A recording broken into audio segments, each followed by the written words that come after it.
अस्सलाम वालेकुम स्टूडेंट्स। आज का जो लेक्चर हम स्टार्ट करने जा रहे हैं वो सेकेंड ईयर का है और बेटा इसका नाम है किरचॉफ रूल। ठीक है, सबसे पहले देखिए बेटा, आप इससे पहले ओम्स लॉ के बारे में पढ़ के आए हुए हैं। किरचॉफ रूल हमें क्या बताता है? देखिए सबसे पहले नाम देखिए इसका, तो आपको पहला जो ये वर्ड नजर आ रहा है इसका मतलब ये है कि ये किरचॉफ एक साइंटिस्ट था जिसने ये रूल बनाया था। और किस लिए इस रूल को बनाया था? सबसे पहले देखिए बेटा, जब हम किसी भी सर्किट की एनालिसिस करते हैं, अगर आपके पास वो जो सर्किट है वो सिंपल है, that is a simple circuit अगर है, तो उस केस में हम यूज करते हैं जिसको ओम्स लॉ को यूज किया जाता है। एक ऐसा सर्किट जिसमें एक रेजिस्टर लगा हुआ हो या फिर अगर एक ईएमएफ बैटरी सोर्स लगी हुई हो, तो उसको हम यूज करते हैं, ओम्स लॉ को यूज करके हम उसको एनालिसिस कर सकते हैं। लेकिन अगर सिचुएशन कुछ इस तरह बन जाए कि एक सर्किट सिंपल ना हो बल्कि एक कॉम्प्लेक्स सर्किट हो, एक ऐसा सर्किट हो जिसमें ईएमएफ सोर्स भी एक से ज्यादा हो और रेजिस्टर भी एक से ज्यादा हो, तो उस केस में हम ओम्स लॉ को यूज नहीं कर सकते। तो इसका मतलब है कि जो कॉम्प्लेक्स सर्किट है उसको यूज करने के लिए आपको हेल्प लेनी पड़ती है, किससे भला?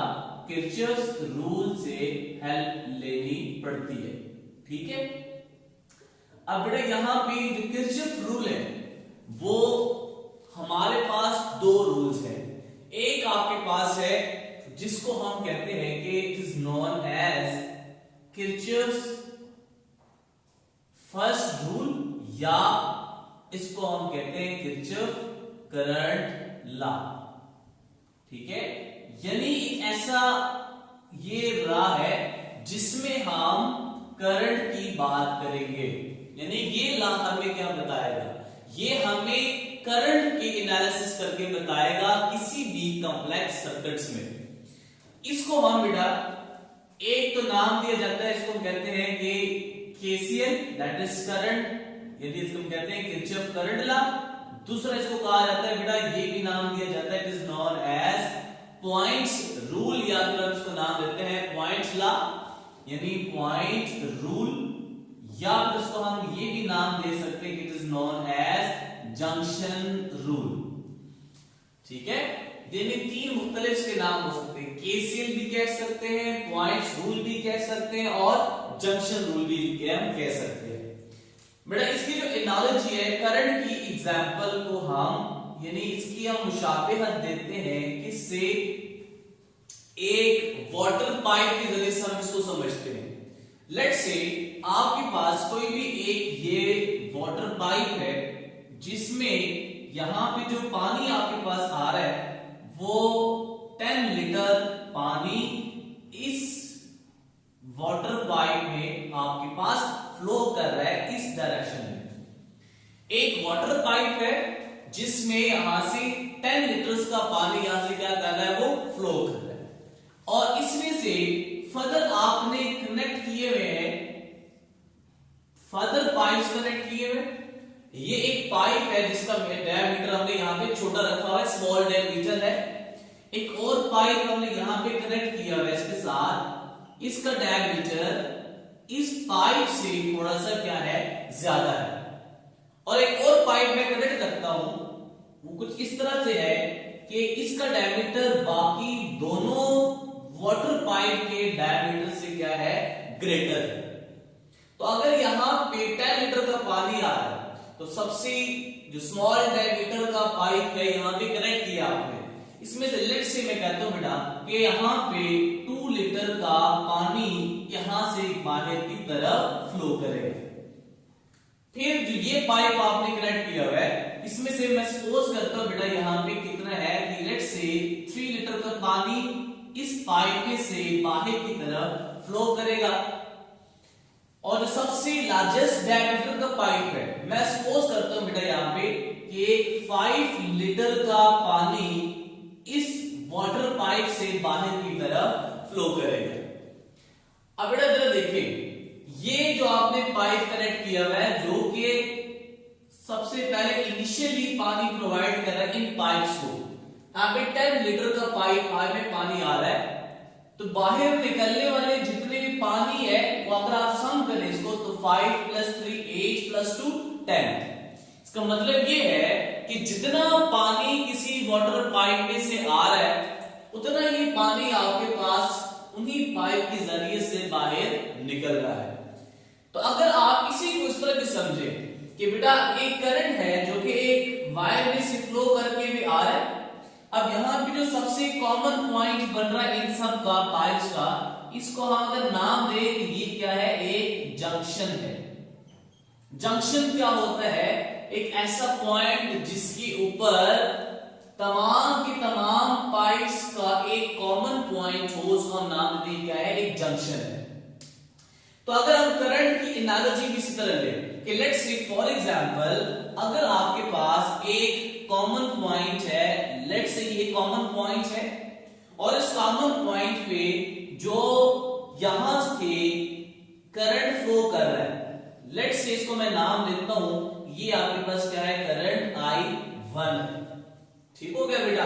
अब दूसरे देखें, एक करंट यहां से फ्लो कर रहा है इस कॉमन पॉइंट की तरफ, इसको मैं नाम देता हूं, लेट्स से ये बेटा आपके पास क्या है, I2 है। ये I1 I2 यहां पे करंट इस कॉमन पॉइंट की तरफ फ्लो कर रहे हैं।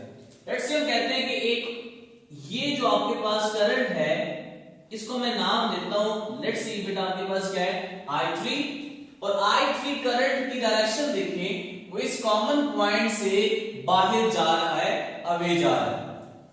और एक और करंट मैं कंसीडर करता हूं, लेट्स से बेटा ये आपके पास एक करंट है, इसको मैं नाम देता हूं, लेट्स से ये बेटा क्या है, I4, और I4 करंट की जो डायरेक्शन है वो भी इस कॉमन पॉइंट से बाहर की तरफ है। तो सेम ये देखिए बेटा आपके पास अभी हमने क्या कहा कि ये 10 लीटर का पानी इनके सम के बराबर होगा। तो मतलब ये है कि जितना जंक्शन की तरफ पानी आ रहा है उसका सम बाहर निकलने वाले पानी के बराबर होगा। अब जरा इस बात पे गौर करें, इसको यहां पे एनालॉजी कंपैरिजन करें। ये दोनों करंट कौन से हैं, ये इस जंक्शन के ऊपर मीट कर रहे हैं, यानी ये वो करंट है जो कि जंक्शन की तरफ जा रहे हैं। तो ये दो करंट है जो जंक्शन से अवे जा रहे हैं। तो इसी के बेस के ऊपर मैं किरचॉफ करंट लॉ की जो स्टेटमेंट है उसको मैं कुछ इस तरह से लिख सकता हूं कि सम ऑफ, मैं लिखूंगा बेटा यहां पे, sum of all the currents meeting at a junction, meeting at a junction is 0। ये उसकी स्टेटमेंट होगी on the basis of this कि जितने भी करंट सारे के सारे मिल रहे हैं एक कॉमन पॉइंट या फिर जंक्शन के ऊपर, उन तमाम करंट्स का सम ले ले तो सम का जो आंसर आएगा वो बेटा आपके पास क्या आएगा, यहां पे 0 आएगा। अब इसी के बेस के ऊपर बेटा जो आपने यहां पे स्टेटमेंट लिखी है, मैं इसको यहां पे एक मैथमेटिकली मैं लिख सकता हूं। मैथमेटिकली मैं कुछ इस तरह लिखूंगा बेटा, आप वर्ड यूज कर रहे हैं कौन सा वाला, सम का, और सम के लिए हम एक सिंबल यूज करते हैं जिसको हम नाम देते हैं, ये क्या है, सिग्मा, या फिर हम इसको कहते हैं ये क्या है, summation. Summation is used for to sum of all the quantities, and यहां पे जो क्वांटिटीज वो कौन सी है, करंट, और करंट को हम इंडिकेट करते हैं जिसको यहां पे सिंबल उसका क्या होता है, आई। क्या कह रहा है, at a junction is 0, sum of current is equals to 0। ये आपके पास क्या बन गया, एक मैथमेटिकल फॉर्म बन गई किरचॉफ करंट लॉ की on the basis of this statement. ठीक है, इसी स्टेटमेंट के ऊपर बेस के ऊपर मैंने इस करंट लॉ की एक मैथमेटिकली फॉर्म बन गई। अब यहां में देखिए बेटा, इस मैथमेटिकल फॉर्म को मैं आप एक मॉडिफाइड फॉर्म में कन्वर्ट करता हूं। वो कुछ इस तरह से है कि सबसे पहले आपको कुछ यहां पे साइन कन्वेंशन वो आपने यहां पे याद रखने हैं। साइन कन्वेंशन किसके लिहाज से है? साइन कन्वेंशन करंट के लिहाज से है। करंट के लिहाज से कैसे बेटा? वो करंट जो कि जंक्शन की तरफ जा रहा है, जंक्शन की तरफ इंटर हो रहा है, उसका साइन आपने क्या लेना है? पॉजिटिव लेना है। यानी पहला आपके पास यहां पे साइन कन्वेंशन के लिहाज से पॉइंट क्या बना कि करंट, एक ऐसा करंट फ्लोइंग, आप फ्लोइंग भी कह सकते या एंटरिंग भी कह सकते, flowing towards a junction will be taken as positive। जितने भी करंट्स है जो कि एक कॉमन पॉइंट जंक्शन की तरफ जा रहे हैं, उसका साइन आपने क्या लेना है? पॉजिटिव लेना है। अब कुछ करंट्स ऐसे भी होंगे जो उस कॉमन पॉइंट से क्या करेंगे? अवे फ्लो करेंगे, तो उसका साइन फिर आपने क्या लेना है? नेगेटिव लेना है। तो दूसरा आपके पास यहां पे रूल क्या हुआ कि currents flowing away from junction will be taken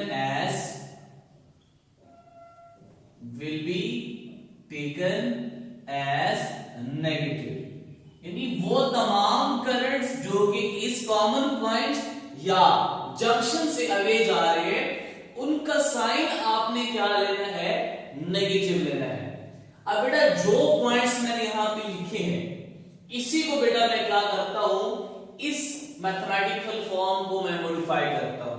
तो इसका मैं नाम देता हूं, लेट्स सी बेटा ये आपके पास क्या है? इक्वेशन ए है। This implies that, equation A implies that, तो वो क्या बनेगी? मैं लिखता हूं सम, कितने करंट्स है यहाँ पे? टोटल 4। इसका मतलब है मैं इसको लिखूंगा कि I1 plus I2 plus I3 plus I4 will be equals to 0। अब मैंने इसको जरा ओपन किया है, करंट्स तमाम जो कि सम लेना है, और वो करंट्स यहां पे कौन से बेटा? I1, I2, I3 and I4। तो मैंने इनको यहां पे लिख लिया है। अब मैंने साइन कन्वेंशंस इसके साथ लिखने हैं। Currents flowing towards junction will be taken as positive. तो डायग्राम को देखें, I1 और I2 वो करंट्स है जो इस जंक्शन की तरफ फ्लो कर रहे हैं, तो उसके साइन क्या आएगा? पॉजिटिव। यहां I1 के साथ भी पॉजिटिव, I2 के साथ भी। And currents flowing away from the junction will be taken as negative. तो जहां पे देखें I3 एंड I4 वो दोनों करंट्स हैं जो कि इस जंक्शन से बाहर की तरफ जा रहे हैं, अवे जा रहे हैं, तो उनका साइन मैंने यहां पे क्या लेना है बेटा? एक नेगेटिव यहां पे लेना है, negative, and I4 will be taken as negative. तो ये एक मॉडिफाइड फॉर्म बन गई किसकी? इस मैथमेटिकल फॉर्म इक्वेशन ए की। लेकिन इसको हम एक और अच्छे तरीके से अब लिखते हैं। मैं इसको इस तरह से भी लिख सकता हूं कि I1 plus I2 minus I3 minus I4 will be equals to 0। ठीक है, सिंपल क्या किया बेटा? प्लस माइनस माइनस लिख लिया, प्लस माइनस माइनस मल्टीप्लाई कर यहां पे देखें तो हमने ये एक मॉडिफाइड इक्वेशन बना ली। अब इसको और सिंप्लीफाई करते हैं, तो बेटा मैं इसको लिख सकता हूं बेटा कि I1 प्लस I2, बेटा ये दोनों यहां पे नेगेटिव है, उस तरफ जाएंगे इक्वेशन की तो क्या बन जाएगा? प्लस, तो I3 प्लस I4, तो I1 plus I2 is equals to I3 plus I4। अब जरा इस चीज को नोट करें, I1 प्लस I2 ये दोनों जो करंट्स आपने लिखे हुए हैं, ये कौन से करंट्स हैं? These currents are flowing towards, कहां पे जा रहे हैं? Towards junction, जंक्शन की तरफ जा रहे हैं। And what about these two currents, I3 and I4? I3 and I4 are the currents flowing away from the junction. यानी ये ऐसे करंट है जो कि फ्लो कर रहे हैं जंक्शन से अवे. तो यहां पे क्या है, प्लस है, यहां पे क्या है, प्लस है. तो यानी आपने क्या किया है, सम किया है करंट का जो कि अवे जा रहे जंक्शन से और टुवर्ड्स जा रहे हैं.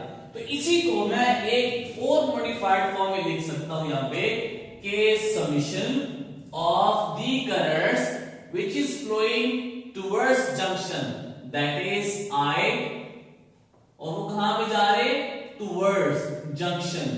This will be equals to sum of the currents flowing away from the junction. अब ये जो आपके पास इक्वेशन बन गई, एक न्यू इक्वेशन बन गई. अब इस न्यू इक्वेशंस की करस्पॉन्डिंग में इसी के बारे में एक और स्टेटमेंट लिखता हूं. मैं इसको लिख सकता हूं बेटा, यहां पे आप हेडिंग्स दे दें कि अदर स्टेटमेंट. एक और स्टेटमेंट मैं किसके लिहाज से लिखूंगा, ये जो मैंने मॉडिफाइड इक्वेशन लिखी है इसके लिहाज से मैं इसको लिख सकता हूं. और वो क्या है, सम ऑफ, इसी मैथमेटिकल फॉर्म को आपने थ्योरेटिकल फॉर्म में लिख लेना है. Sum of all the currents flowing towards a junction will be equals to sum of all the currents flowing away from junction. ठीक है, इसी की बेस के ऊपर मैंने एक और स्टेटमेंट लिख लिया यहां पे कि वो तमाम करंट्स का सम जो कि जंक्शन की तरफ जा रहे वो बराबर होगा तमाम करंट्स का सम के जो कि आपसे जंक्शन से क्या जा रहे हैं, अवे जा रहे हैं.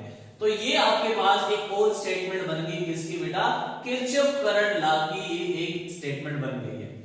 अब ना देखिए बेटा, एक यहां पे जो आपने इक्वेशन लिखी है बेटा, मैं इसको जरा थोड़ा सा एक एमसीक्यूज पॉइंट ऑफ व्यू से भी एक लिख सकता हूं. वो एमसीक्यूज आपसे किस तरह पूछा जा सकता है मैं आपको बताता हूं बेटा. मैं यहां पे लिखता हूं बेटा कि I1 plus I2 is equals to I3 plus I4. इस इक्वेशन को मैंने यहां पे दोबारा लिख लिया. आप क्या करें, मल्टीप्लाई करें, multiply both sides by t, यानी टाइम्स से आप इसको क्या कर दे, मल्टीप्लाई कर दे. तो बेटा जब टाइम से मल्टीप्लाई करेंगे तो क्या बनेगा, दिस इंप्लाइज दैट आपके पास बनेगा I1 multiply by t plus I2 multiply by t will be equals to I3 multiply by t plus I4 multiply by t. अगर देखें आपके पास ये फार्मूला किस चीज का बन गया बेटा, आपके पास फार्मूला होता है I is equals to Q by T. तो अगर आप Q की वैल्यू निकालना चाहें तो क्या बनेगा, Q is equals to IT. तो जरा देखिए यहाँ पे क्या है, I1. तो इसके लिहाज से मैं लिख सकता हूं कि दिस इंप्लाइज दैट, ये जो आपने लिखा हुआ है ये बनेगा Q1 प्लस ये क्या बन जाएगा, Q2 will be equals to ये क्या बन जाएगा, Q3 प्लस और ये क्या बन जाएगा, Q4. यहां Q क्या इंडिकेट कर रहा है बेटा, ये Q आपको इंडिकेट कर रहा है चार्जेस के बारे में. अब जरा देखें एमसीक्यूज क्या पूछा जा सकता है कि Kirchhoff's current law obeys dash law, law of conservation of energy, law of conservation of charge, law of conservation of momentum, या ऑल ऑफ दीज. तो जरा देखिए ये क्या कह रहा है, sum of all the charges before the junction यानी meeting at the junction is equals to sum of all the charges after the junction या अवे फ्रॉम द जंक्शन. तो इस लॉ को हम कहते हैं ये क्या आपके पास Kirchhoff current law obeys law of conservation of charges. तो जो किरचॉफ करंट लॉ है वो law of conservation of charges को ओबे करता है। अब ये आपके पास इस तरह भी हम कह सकते हैं Kirchhoff current law is the manifestation of law of conservation of charge. ठीक हो गया बेटा। अब अगर देखिए एक एमसीक्यूज हम सॉल्व करते हैं interest point of view से, बड़ा इंपॉर्टेंट एमसीक्यूज पूछा जा सकता है। वो एमसीक्यूज कुछ इस तरह से बेटा कि लेट्स से बेटा आपके पास ये कोई भी एक रेक्टेंगल है और रेक्टेंगल में कुछ करंट की डायरेक्शन इस तरह से है,